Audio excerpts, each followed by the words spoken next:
is Sunday, May the 10th, 1990. We're at the Harold Dennis Cottages at Bad Vermilion Lake in Mine Center, Ontario, and we're about to depart for our morning fishing. We're now scanning down west down the lake. The small island just in the center of the screen there is the island just off the Bliss cottages that we have rented in the past, and we're looking in a west-southwesterly direction all the way down the lake, and the small rise of trees in the horizon marks the spot where we would make an immediate left to go back into the river channel to get back into the two lower lakes called Dumbbells. Great lake, and it produces a lot of fish for us. We're able to fish on several different areas that will produce different types of fish. We scan slightly to the left. Right in the center of our screen now is the entrance to the what we refer to as the Island Bay area. We're able to catch an abundance of smallmouth and walleyes in that area. We hear today that they're catching smallmouth bass along the main shoreline of that entire island. It's a massive, that entire bay area. It's a massive bay area that produces a lot of structure, so we catch a lot of fish in there. Scanning on almost perfectly to the south shore of this Bad Vermilion Lake. We've been able over the years to routinely work this shoreline for a lot of smallmouth bass. The shoreline has a lot of structure in it and a lot of cutbacks, so it's a natural habitat for the smallmouth. And on this south shore there is an island sitting right to the right, at the center of the picture. This is what we affectionately refer to as Bass Bay. We're able to catch a lot of smallmouth bass in there, and interestingly enough, right in the center of the screen is the Bass Bay where Greg and I were able to catch our pair of smallmouth bass the first year we were here. Those are the pair of smallmouth that we currently have mounted in the house. I believe that just over to the left here a little bit more is where Greg caught the northern that he now has hung in his room. And this entire south shore here holds a lot of fond memories for us, particularly of our first year here, where we would catch a lot of smallmouth and a lot of northern all along this shoreway. Just a spectacular area. The shoreline here has a lot of rocky cuts coming out into it, and as we boat along there looking for the fish, we routinely have to be very careful to stay away from the shoreline because of these massive rocks jutting out into the water. At this point here, the water at the shoreline will be at about 2.5 feet, and then it'll drop out towards the center of the lake here and get into 120 feet of water without any trouble whatsoever. Shoreline, we're now starting to look to the southeastern portion of the lake. Cabin is typically located on the southeastern portion of the lake, and we're starting to scan into a very shallow bay where there are many northern in here, and as the weeds grow up in that, because the shallow conditions where the sunlight can get into it, why we get a lot of northern in there. This bay, as you can probably tell now, is very close. It's only about a quarter mile across the water from the cabin. Incidentally, in the upper right-hand portion of the screen is the Forest Rangers watchtower. It's manned later in the summer to watch for forest fire activity in this area. Right in the center of the picture now is a cutback, and there's a little bay back in there. We're able to catch smallmouth all along this cutback and around this point and on around. It's a gorgeous area. Right back in through the center of the picture now there are some private homes back in there, and it'd be a nice place to the area, and it really works out very, very, very well for smallmouth. Just to run out and even catch a few, stay close to the cottage. I don't know if you're able to hear it, but there's a spring-fed creek running right into the lake, right in the center of the picture at this point. And that brings the only supply of surface fresh water into this lake. Here's a cottage right there that is it is available for rental. We've never rented this one, but we always use the boat right there in the center of the picture now is the one we've been using, and it works very well. We've got everything all rigged up. Right across from it is Mike's new Fisher rig, his 60 horse outboard, and the boat with steering wheel, accelerator throttle, and by the way, it's got a stereo and tape deck in it. Very close to all the facilities. Instantly, there's some fishermen there from Wisconsin. This is on Sunday, of course. They're getting ready to depart and head back to Wisconsin. That road leading down towards the corner of the picture comes from the highway. It's not 2 city blocks up to the main highway. The road leading back down toward the cabins again. It's a nice area. Right there is the light pole where we always hook our batteries up so we can charge the batteries overnight. Several automobiles from different fishermen here. Right next. Well, that tells you how much battery charge you got. Just one? Yeah. Okay, so let's get the load too. So. Now, when I was doing this morning, everything through this viewpiece was fuzzy. I mean, I adjust it to your eye, right? Oh, okay. Oh, another thing you got to watch too. Now I can only charge this.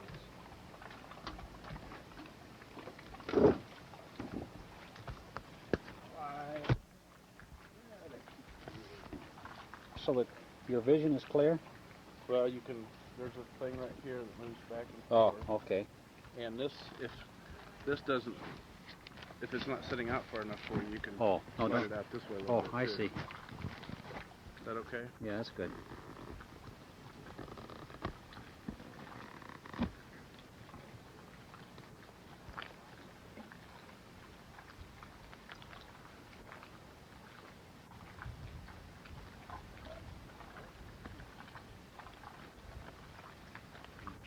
You're recording?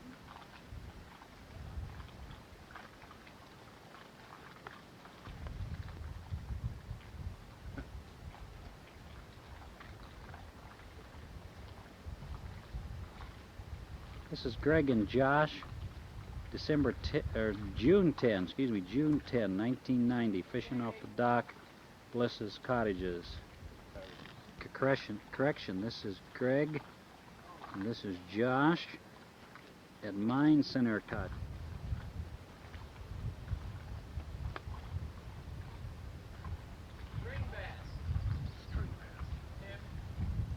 Greg just announced that he caught a string bass. He's trying to convince us that there was a northern down there. It looks like he's just catching a lot of weeds. That's about it. Hey, anybody got any like bass tape?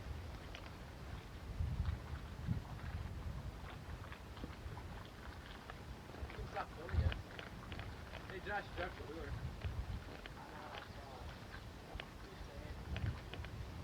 Well, I think the sand probably come off.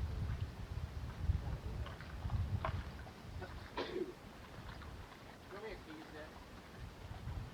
Okay, your keys. I heard the bugle boy in there. I have to fix my pole, it broke. Greg just announced he has to fix his pole that it broke. No, he'll never get it up here. Here, I'll get it. I'll get it up there. Throw it up here. Oh! Oh! Put down in the garbage can.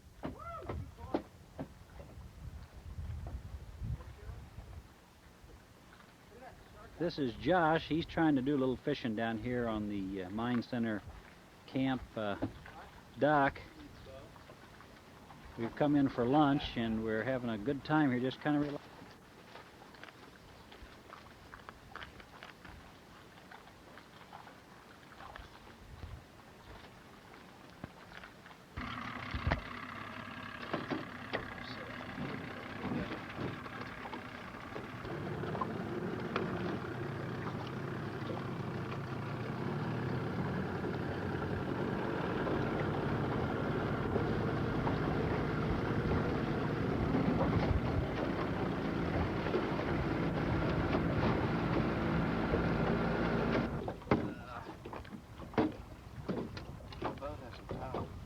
Is it?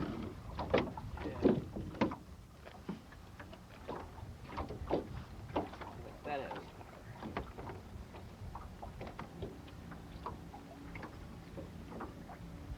more responsive when there's not a lot of wind.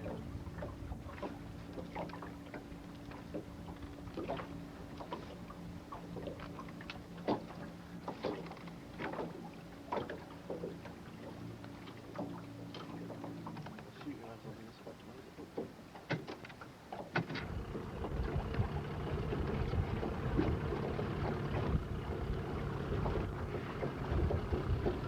Okay, we gotta look at that man fight that fish. Oh my God, he must have a lunker on there. Oh man, it's taking him under the water. Oh no, it's awful. Oh no, we're getting the net. They're gonna get it. We're now at the lower end of Bad Vermilion Lake. We're about ready to enter the river that will take us over to the dumbbells. The point here on our right is always our marker indicating the entrance to the river so that we can start to move up into the river.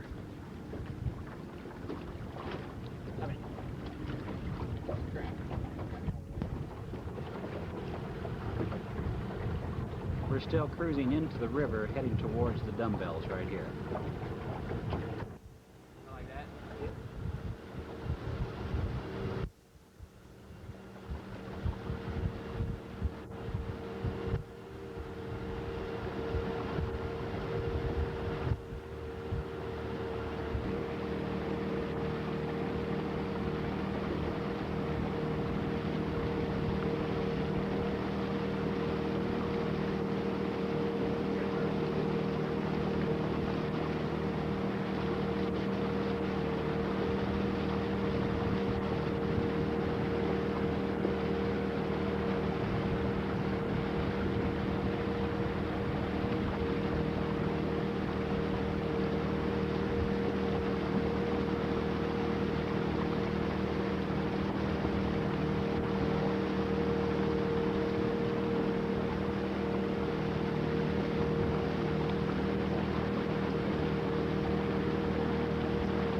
About how fast that eight course went, Josh.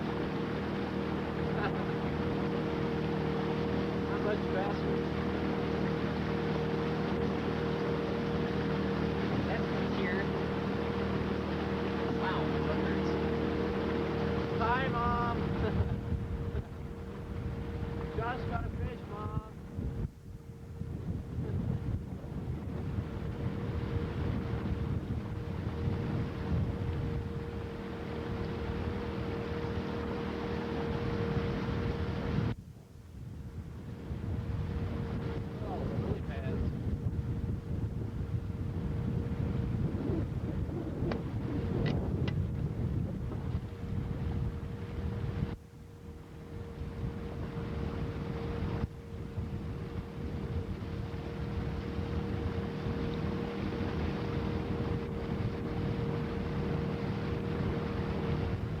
Move to the river, you certainly can see on the right over there the big rock coming into the water's edge. And we always have to be extremely careful to stay right in the middle of the channel because there are rocks and debris coming in from both sides of the river. This year the water level seems to be considerably higher, and the river does not seem to be as difficult to navigate as in the past. If we look over to our left here, right in the center of the picture now, you can see another water inlet. You could do a hard left and go back into a lake they call Long Lake. It's just kind of like a finger lake going back in there. We've fished there several times, but never really had any luck whatsoever in there. We're taking another turn through the river now, and looks like we're just about halfway through this river, and then we'll be breaking into the pair of lakes that are referred to on the map as the dumbbells because they're in the shape of the dumbbells. My life has. We continue to watch Saw a big old blue heron back here once, Josh. for the debris What? in this A blue heron? river here. Heron. Water seems to be up quite a bit, so I think it's even harder to find the debris. But if we look here now, we can see another hard bend to the right in the river, and we'll go through a bar of these bends before we break into the Dumbbell Lake. Of our picture now, you can see two big logs jutting up out of out of the water, and you really want to be extremely careful with these guys. They'll take the bottom right out of your boat. Those have moved in there This is where Mike. since last Hey, Josh. year. We've I don't know if I not told you, but we've not seen those ever.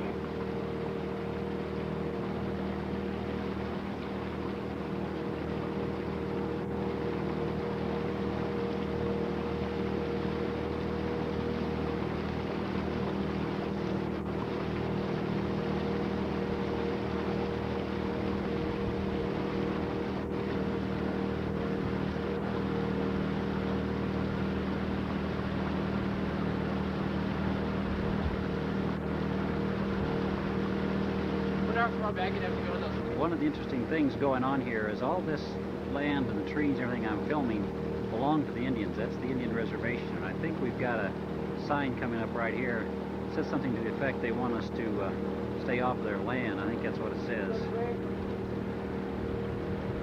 Blasting ahead. Cruising, I think this is going to be just about the last big S-curve on this Holy river. cow, is it? And then we're going to be back into the Dumbbell Lakes.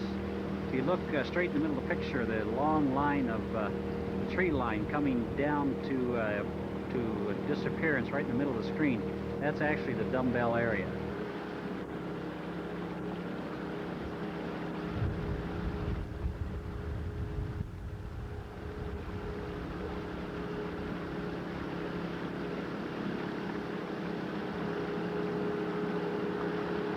There's a rock to the left of it there, you see it?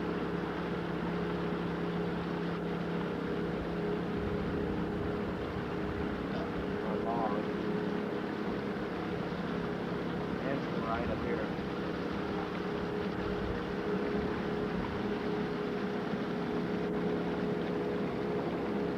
There's a real shallow log up here, just a very mouth of the thing to look for. It's up the middle.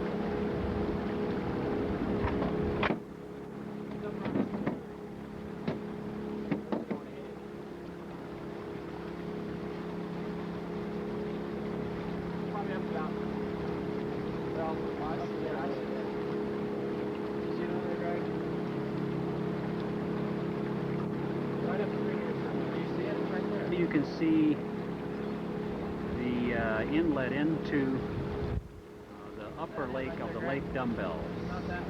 You see the river channel is going to go right around. It's going to go right into. We're now breaking into the upper lake of the Lake Dumbbell. Beautiful lake, and it's joined by just one little channel, and it truly is shaped like a set of dumbbells. And we always enjoy this lake. There's a bay over on the right-hand side of the lake, north end, excuse me, that we always call Turtle Bay because we always see a lot of turtles in there. And I don't know that that's got an official name, but that's what we call it anyway. It's a great lake to fish on. We're going to stop here and stop the scenery. We're going to go try to catch some walleyes. We'll come back on this video a little bit later and see if we can't show some pictures of walleye in northern.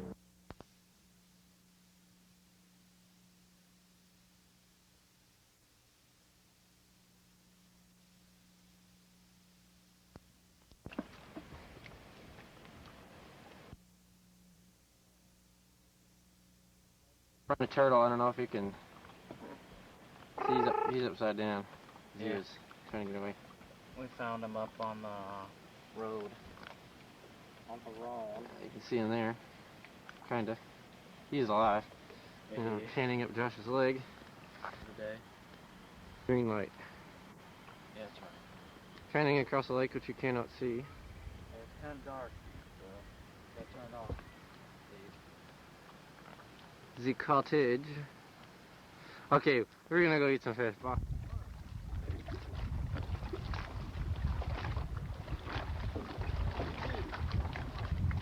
Mine Center Resort on June the 11th at about 4:30 in the afternoon. We just come in from a day of wind and rain, but we did a pretty good day on walleye. As you can see, they're taking the walleye out of the live well right now, putting them in the net.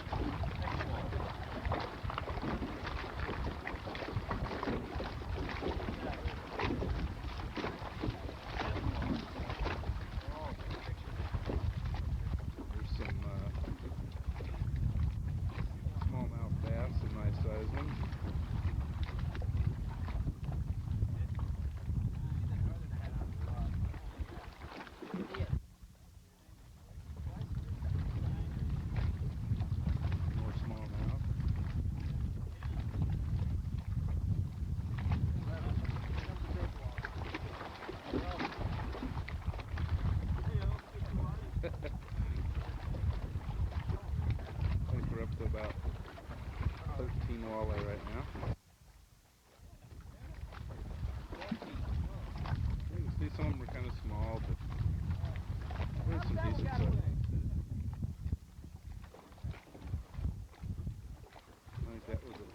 see fish that nimbus through in the water.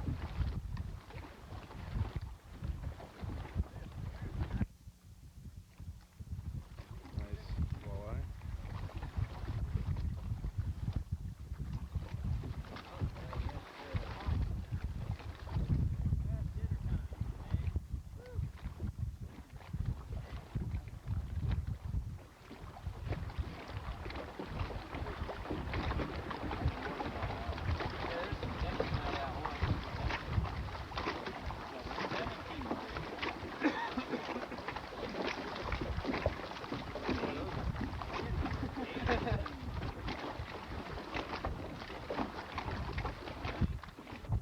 I don't know if you can hear Morse, he's counting, he's up to 19 walleye.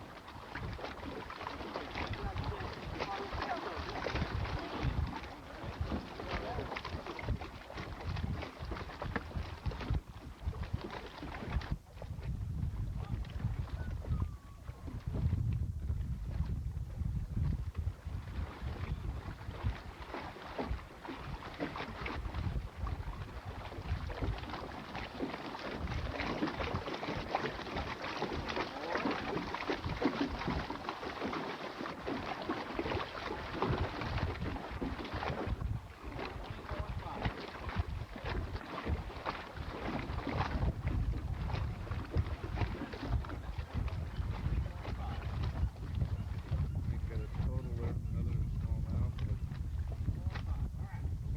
24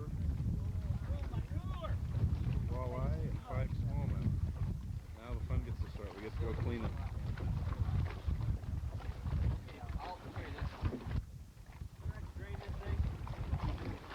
Go ahead. Alright. You can see there's our cabin back up there in the background.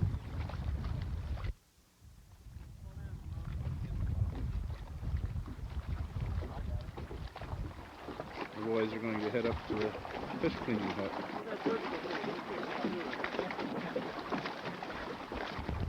Hey. Okay, now I want They're the same fish that we showed taking out a live well a while ago. We laid them all out on the dock.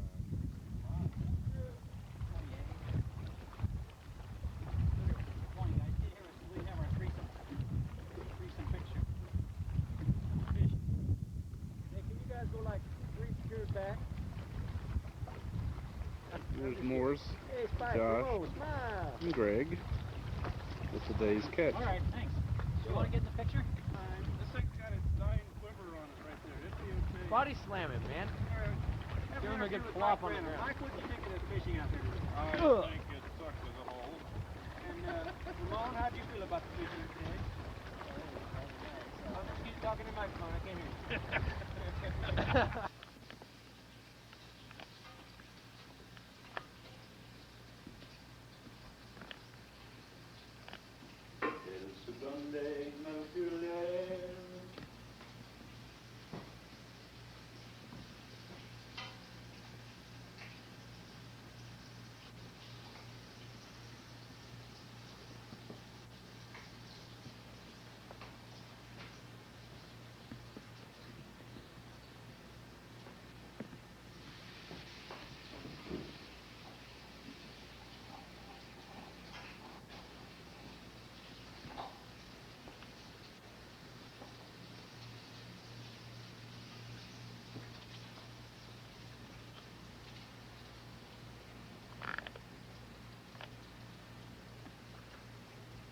Joshua Walker washing some dishes here in the morning before we go out on this grandiose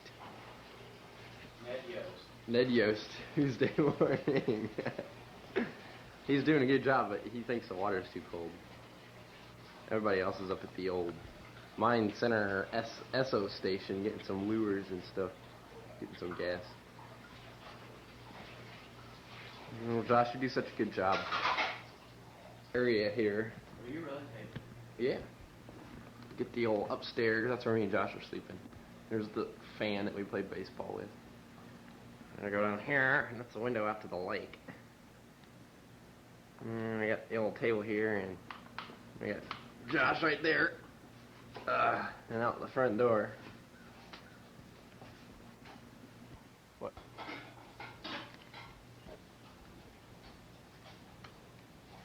Hi, Josh.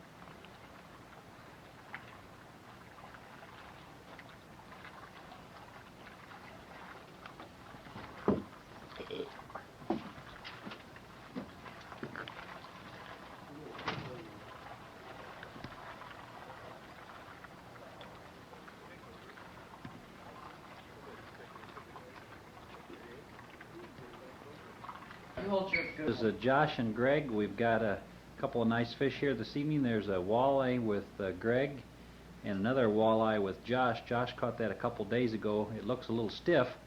The deal is it's frozen. He's going to have it mounted. Or is that really a fake fish? Well, I guess we'll never really know.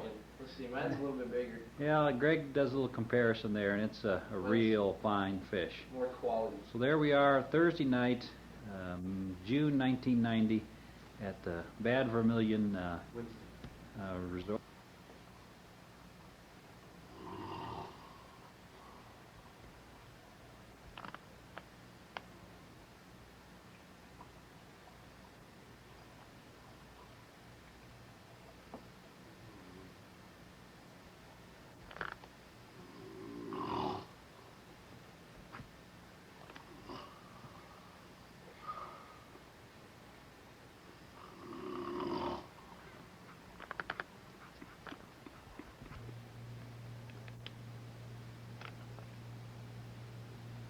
This is the last night on Bad Vermilion Lake, and this is the group cleaning the last 7 or 8 fish of the trip. Had a good trip today. Not a lot of fish. It was pretty spotty, but we got a couple of nice walleyes and a nice bass, and it was just a very pleasant day on the lake. I'm going to go ahead and start supper here while they do the last cleaning of the fish, and we're ready to sit down to a real walleye feast tonight. Okay? PG now, I think. Those potatoes are just about parboiled, so I'm going to take them up. I'm going to slide that skillet over there now. This one? Mm-hmm. Start heating that grease. Here we are on Thursday night, June 14th. The Master Chefs in action. Preparing for our final fish fry of the year. Hopefully not of a year.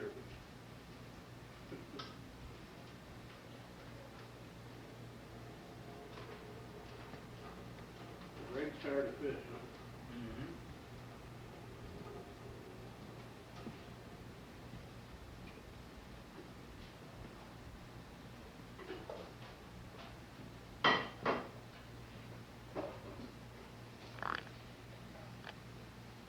That pot will be for our beans now. They're getting corn, but that's okay. I think I said beans. Well, we'll see. Well, I said something out there, and Ramon said something about being started beans. Okay. What you guys get? Enter Spike and Ramon. Want some chapstick? Chapstick, yeah. Is that on? Susie Chapstick. Good hot dog was. The dot dog one? Put some of these out. Oh, I would. Need no chapstick. Old Dutch, nacho cheese dip. Yeah, we're gonna have a lot of chips lately. All right.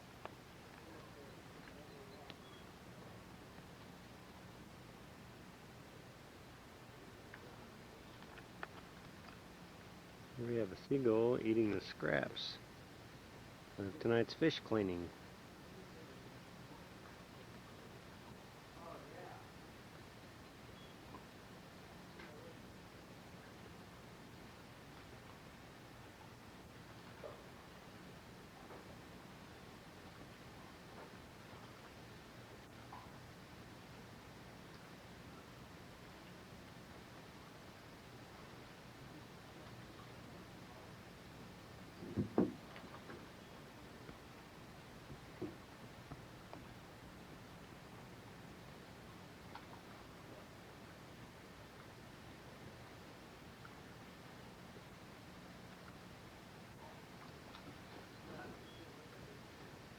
Seems to be having a little trouble getting the heavy fish up on the dock.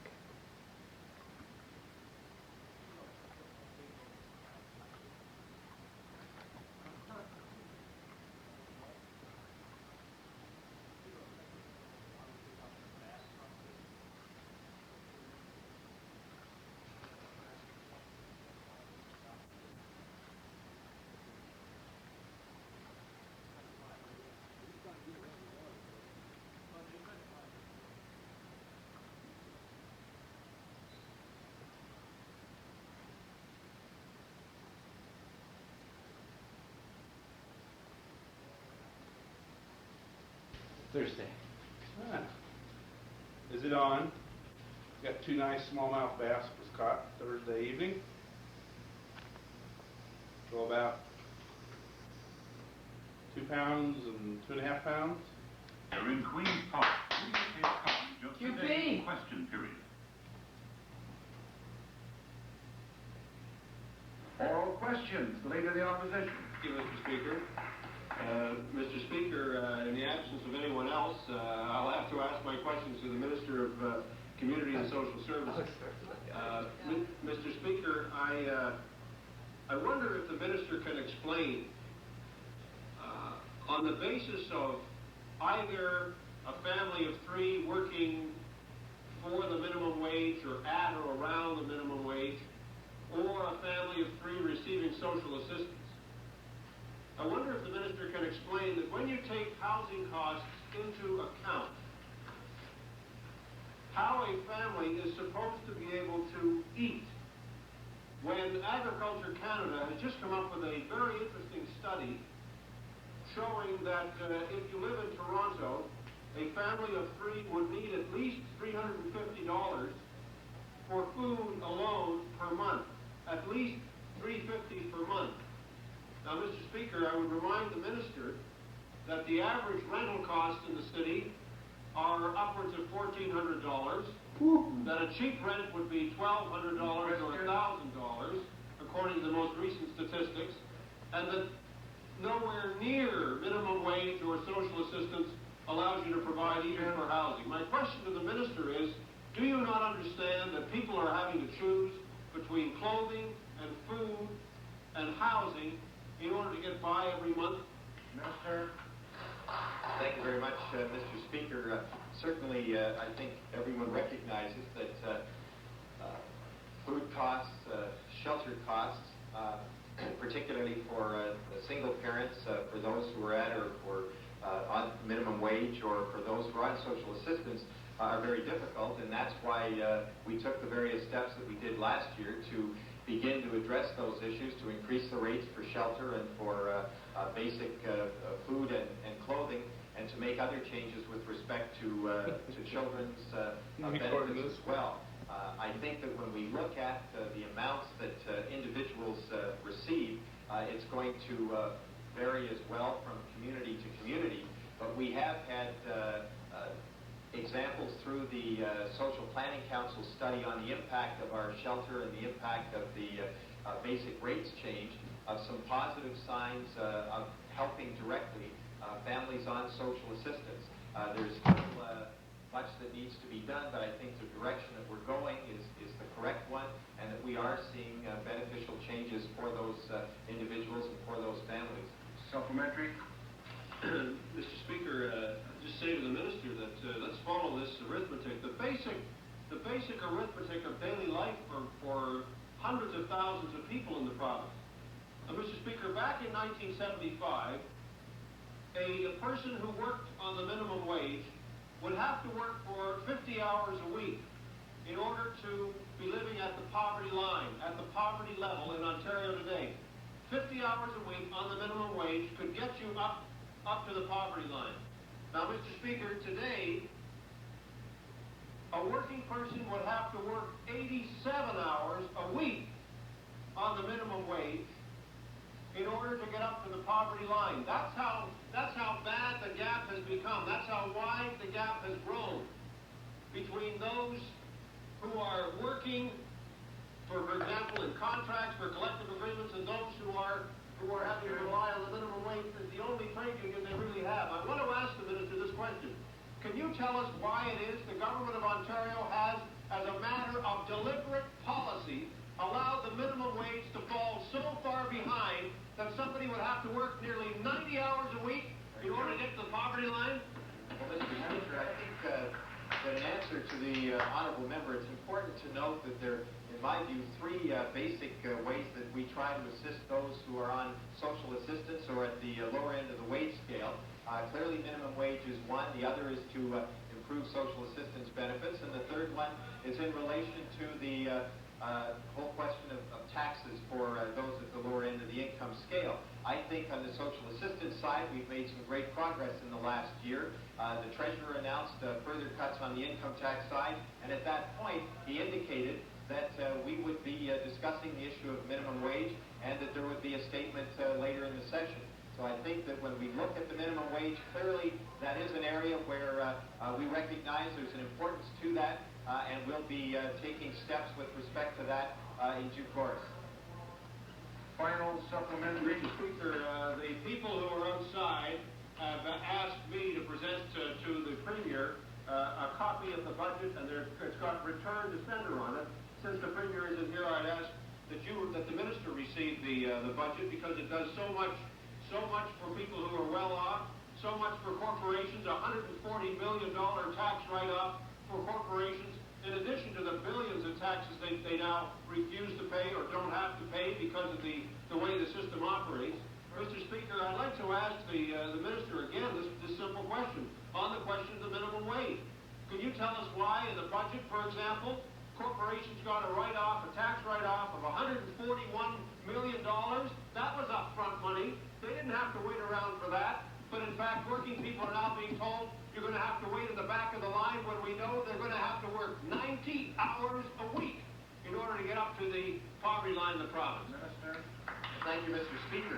I think what I'd like to remind the honourable member is that we have started the most innovative reform of social assistance in this province last year with changes in the basic rates, with changes such as the Support to Employment program, which has seen a clear increase in the number of people on social assistance with greater earnings than ever before, and we can do that month over the last year. I also indicated clearly to the honourable member, as was indicated at the time of the budget, that the government would be addressing the issue of the minimum wage.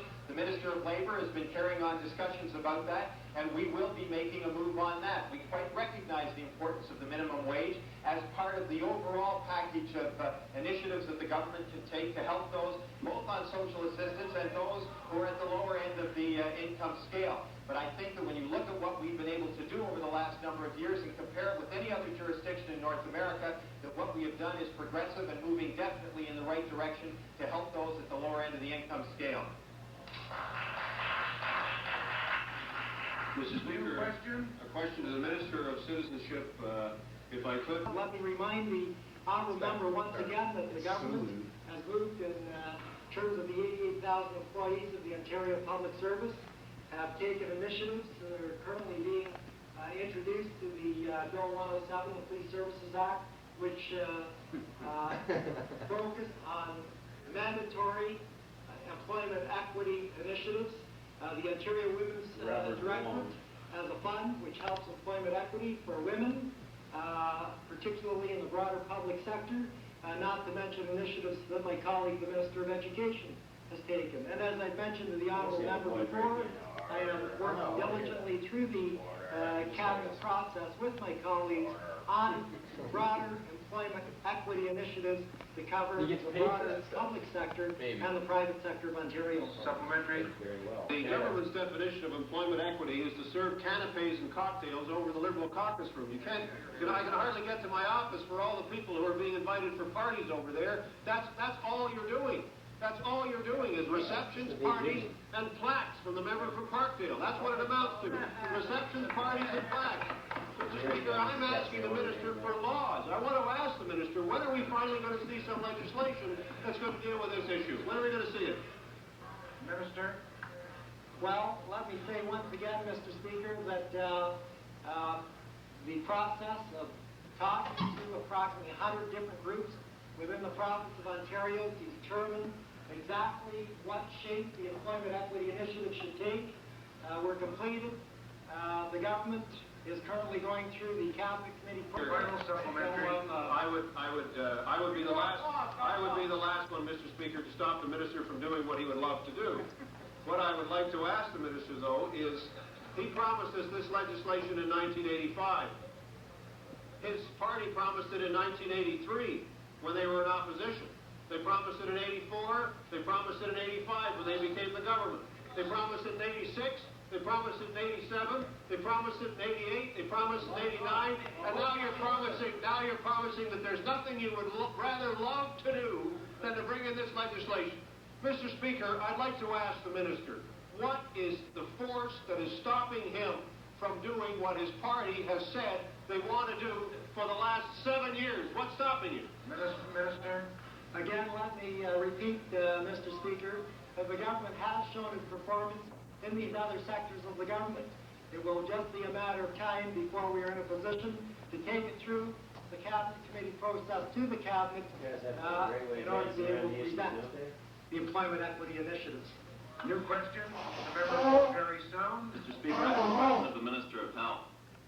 I presume that the Minister of Health is aware that last evening the Medical Advisory Committee for the Hospital for Sick Children advised the Board of Directors of that hospital that the ICU unit should be closed permanently for all cases of elective surgery at the Hospital for Sick Children. This includes cardiovascular surgery, cranial surgery, major back surgery, neurosurgery, and it includes surgery, elective surgery cases surrounding trauma incidents.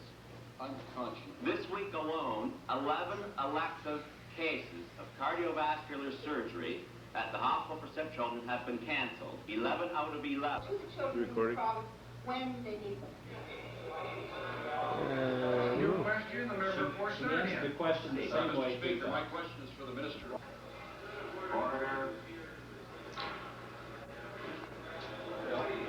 We'll just rest a while. If you want to waste the time, go ahead.